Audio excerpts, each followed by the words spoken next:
ውድ የኤርሚ ዘኢትዮጵያ ዩቲዩብ ቻናል ተመልካቾች ዛሬ ይዤላችሁ የመጣሁት እንዴት የፊትን ቆዳ ፍክት ያለ ማረግ እንዴት እንደምንችል አብረን እናያለን።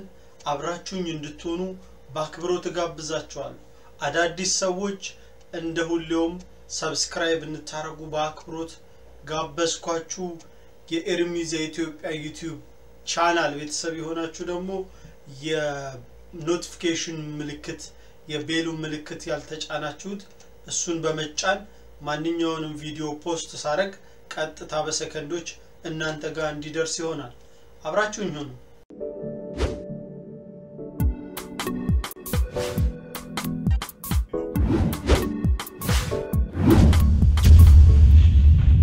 እንዳልኳችሁ ዛሬ የምናየው ፊትን እና ፍክት ያለ የፊት ከለር እንዴት እንዲኖረን ማረግ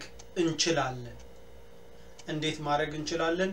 የሚያስፈልጉን ነገሮች የተለያዩ 1-4 አይነት 3 አይነት ነግራችኋለሁ። በጣም ቀላል ነው፣ በቤታችን ውስጥ የምናገኛቸው። አንደኛው ፊታችንን ፈካ ደመቅ ለማረግ የምንጠቀምበት 2 ማንኪያ ዱቄት የስንዴ ዱቄት ወይ ደግሞ ፉርኖ ዱቄት፣ 1 ማንኪያ የሮዝ ውሃ የጽጌረዳ አበባ ውሃ፣ 1 ማንኪያ ሎሚ። እነዚህን በማደባለቅ ይሄ የተደባለቀውን ውህድ ፊታችን ላይ በመቀባት 15 ደቂቃ ከጠበቅን በኋላ ፊታችንን እንታጠበዋለን። ይሄን ሁሌ በማድረግ ፊታችንን ፈካ ያለ ማድረግ እንችላለን። ሌላው ፊታችንን ፈካ ሊያረግልን የሚችለው ዩጎርት ወይ ደግሞ እርጎ ፊታችንን በመቀባት ለ15 ደቂቃ እንደዚሁ በመቆየት ከ15 ደቂቃ በኋላ ለብ ባለ ውሃ በመታጠብ ሁሌ ይሄን በመጠቀም በሳምንት ውስጥ የፊታችንን ለውጥ ማየት እንችላለን። በሶስተኛ ደረጃ የምንጠቀመው ነው 1 ማንኪያ እርጎ ከግማሽ ማንኪያ ማር ጋር በማደባለቅ ፊታችንን እንደዚሁ ከቀባነው በኋላ ከ15-20 ደቂቃ በኋላ ፊታችንን እንታጠበዋለን።